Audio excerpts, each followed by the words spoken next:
The last section that we want to talk about in this chapter are the 8 key principles of economics. And these are things that you're going to see in any economics textbook, and they're basically the principles that most economists are going to agree upon. And with all of this, these are the things that you're going to see particularly in the next 3 chapters, but we'll see it throughout the rest of the semester as well. So what are these 8 key principles? Number 1, economics is concerned with making choices with limited resources. So remember that economics is just going to be this idea of scarcity. Any choice that you make, any decision that you make is going to be under some type of constraint. You want everything in the world, but there's not enough resources to go around. So anytime you hear the word economics, you immediately should associate it or correlate it with this idea of scarcity. Number 2, when making decisions, one must take into account trade-offs and opportunity cost. And this is something that we hit on previously in the first video of this chapter.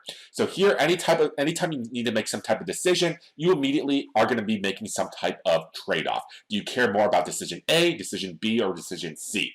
In order for us to accurately measure which one of these options you care about the most, we take into account something known as the opportunity cost. So the opportunity cost is going to be the next best alternative, what you give up to do something or to purchase something. It basically tells us that we can rank all of our options, all of our decisions from the best option down to the worst option. And with the opportunity cost, we'll take a look at a mathematical equation in chapter number 2, but there are 2 things that we want to note about the opportunity cost in this particular chapter. Number 1, it's going to be different for every single individual. So go back to the example of you attending this lecture right here, or you listening to me in this particular video right here. What is the opportunity cost of you listening to this video? Well, for a lot of you, it might be wanting to go ahead and get some extra sleep. For others of you, it might be going to go ahead and get some going to work, get some extra type of income. Others of you, it might be going to get something to eat or doing something else, going to the beach, hanging out with your friends, that type of thing. Here with the opportunity cost, we do notice that the next best alternative for a lot of you is going to be different from individual to individual. So with the opportunity cost, it is going to be different for everybody. It can be the same for a subset of you guys, but inherently it's going to be different based in the real world. So here, that's the first thing that we want to know about the opportunity cost. It can be different for every single individual in reality.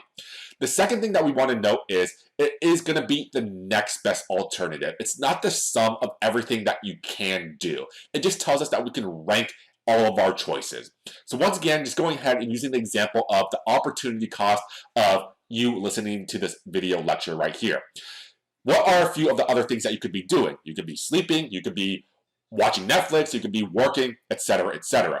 However, it is the opportunity cost of you attending this lecture right here, listening to this video, is going to be what you would have done instead of listening to this video. It is your next best alternative. So suppose that you have option A, B, and C to choose from, and you can rank them. You say, hey, option A is my number 1 choice, option B is my second best choice, and option C is my third best choice. So here, no matter what, you're going to be choosing option A because that is your first best choice. So what is the opportunity cost of you choosing option A? Here, the opportunity cost of you choosing option A is going to be just option B because that is what you would have chosen if you didn't choose option A. It is your next best alternative. The opportunity cost of you choosing option A is not option B and option C, it's just simply option B, the next best alternative. So here with the opportunity cost, don't confuse it saying that, hey, I have all these choices, so the opportunity cost of me choosing option A is going to be every other single thing that I could have done. It's simply going to be your next best alternative. It's not the sum of all of your choices. So something to be aware with the opportunity cost there. It's essentially what you would have done in lieu of the option that you would have chosen. Key principle number 3, specialization leads to gains for all involved. In economics, it's sort of the commonly held belief that it's good to know a lot about a little rather than to know a little about a lot.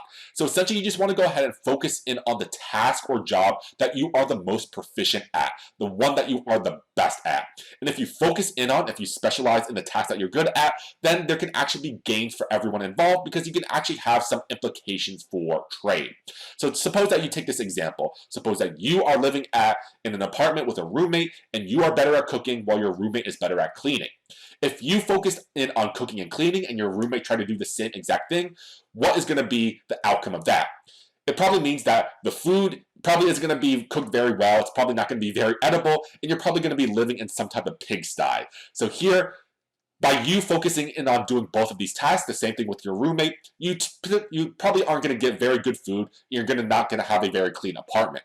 However, because you're better at cooking, you should be, if you specialize in doing all the cooking, while your roommate is going to specialize in doing all the cleaning because he or she is going to be proficient at doing that. What are the implications of that? That just tells you that, hey, your food is going to be a lot more edible, it's going to be done a lot quicker, and you're going to be living in a very clean apartment, and it's going to be cleaned in a lot faster fashion as well. So essentially that's the idea behind specialization, because there can be benefits for everybody involved when you specialize in the task that you're good at, and there can be some implications for trade, as we're going to see in our next chapter as well. So essentially we can see that we do tend to sort of self-select into careers that we are the most proficient at. If you're really good at cooking, you typically are going to be a chef. If you're going to be really good with your hands, you know a lot about cars and automobiles, you typically are going to be a mechanic. So with all of this, with specialization, we can see that there are going to be gains to be made if we specialize in the task that we are the best at. Key principle number 4, people respond to incentives, both good and bad. So once again, we hit on the idea of incentives. I think this is the 3rd or 4th time that we've talked about this already. But with incentives, we can divide them up into 2 different categories, good incentives and bad incentives. And both of these incentives can actually be put into place with some type of policy, or they can actually occur naturally. So good incentives, these are incentives that are going to persuade you to go down a certain path or try to persuade you to do something. So given that it's the beginning of the semester, you guys probably have gotten a lot of emails or have sent through a lot of presentations from a lot of organizations on campus. And what are these organizations on campus trying to get you to do? What is the good incentive that they have put into place to try to persuade you to try to get to sort of join them, or to try to get you to see what they're all about? The good incentive that they have there is, hey, we have free food, we'll provide you with a lot of opportunities, a lot of advancement for your career. So there are a lot of good incentives being built into place with these organizations on campus. Bad incentives, on the other hand, these are going to try to dissuade you from going down a particular path. They're trying to say, hey, don't do this or don't do that, because there are going to be some type of implications from that. An example of a bad incentive, let's go ahead and take, say, jaywalking on campus. There's actually a pretty good natural incentive and also a policy put into place to prevent you from jaywalking on campus. So what is the bad incentive that is put into place with some type of policy to prevent you from jaywalking on campus? Well, that's where these sort of policemen or policewomen come into play. So if you ever try to walk on campus, you'll notice at a lot of intersections, especially at the beginning of the semester, that, hey, if you try to jaywalk, what are the police people are going to do? They're going to whistle. They're going to whistle their whistle and say, "Hey, don't do that. Go back to where you came from," and just basically don't jaywalk. So there's probably a better way to put that, but say they'll blow their whistle and say, "Hey, don't jaywalk. Wait until the crosswalk turns into an appropriate color." And you probably don't want to jaywalk on campus because there are very aggressive police people on the police force. I've gotten 3 jaywalking tickets in my time here at FIU, and the ticket fine is about $50. So definitely you do not want to jaywalk, especially if you are strapped for some type of cash. So that's a bad incentive that's put into place by some type of policy. But there's also a bad incentive that is going to be put into some place naturally. So what is the natural bad incentive that prevents you from jaywalking on campus? Well, probably because you don't want to get hit by a car and die. There's a lot of aggressive drivers here on campus, especially because we are here in Miami as well. So that's a natural bad incentive that tries to dissuade you from actually jaywalking as well. So as you can see, both good incentives, bad incentives can be put into some place by some type of policy or naturally. An example of this is, suppose that you find a $20 bill on the ground. Would you construe this as greed or simply as responding to an incentive, or both? Remember that with economics, we make a whole bunch of use of assumptions, and that the economic models that we try to build up don't really necessarily represent what happens in the real world. In the real world, you might see this $20 bill and say, hey, I feel really bad about whoever lost this $20 bill, and I might go ahead and turn it into lost and found. But remember that in under economics, we are very selfish. Remember the three incentives that we built up. Number one, we are very rational. Number two, we are self-interested. And number three, that we respond to incentives. So in the real world, we might think that this $20 bill, picking up this $20 bill might be construed as greed, but in economics, we're going to go ahead and say that we are responding to our incentives and that we have some type of these assumptions put into place. Number five, rational behavior requires thinking on the margin. So anytime you think about the word margin in economics, you immediately have to think of the word additional. So here, let's go ahead and write that down. So margin equals additional. So anytime you see the word margin in economics, you immediately say that, hey, this means additional amount. And this is going to be something that we see in this class, also in your microeconomics class. We care a little bit more about the additional amounts rather than total amounts. So there's things like marginal revenue, marginal cost, marginal propensity to consume, marginal propensity to save. These are all things dealing with the additional amounts rather than the total amounts. When we say that economists care about thinking about rational behavior requires thinking on the margin, we want to see exactly what are the additional benefits or the additional costs that accrue to us when we do one more of this action right here. So an example that we have right here is, suppose that we go ahead and have an all-you-can-eat buffet. We want to compare the benefits of eating one more plate of food to the cost. So we're comparing the marginal benefits versus the marginal cost. If the marginal benefits are greater than the marginal cost, yes, we should go ahead and eat more food. But the moment that the marginal costs become greater than the marginal benefits, then we would want to go ahead and stop eating food. You typically don't go into a buffet and say, hey, I'm going to eat 5 total plates of food. No, not at all. What do? You get one plate, then you see exactly what type of benefits that you get, and then you weigh it against the additional cost. So here, you take it one plate at a time, and each additional plate that you eat, you want to see the marginal benefits, the additional benefits, versus the additional cost. The additional cost, of course, being bloating, weight gain, blowing chunks, throwing up, that type of thing. So here, anytime you want to have thinking on the margin, once again, you just want to go ahead and compare. You want to just go ahead and see the additional amounts, not necessarily the total amounts. Another example of this might be, suppose that you can buy one pair of shoes for $50, or you can buy the second pair for $75. So one pair of shoes for $50 or 2 pairs of shoes for $75.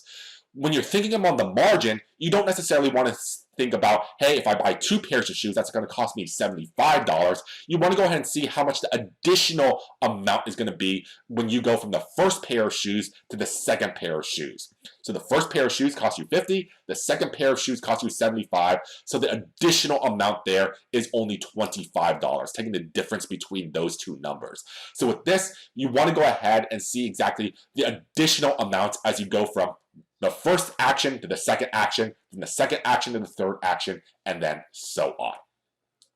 Key principle number 6, markets are generally efficient. When they aren't, government can sometimes correct the failure.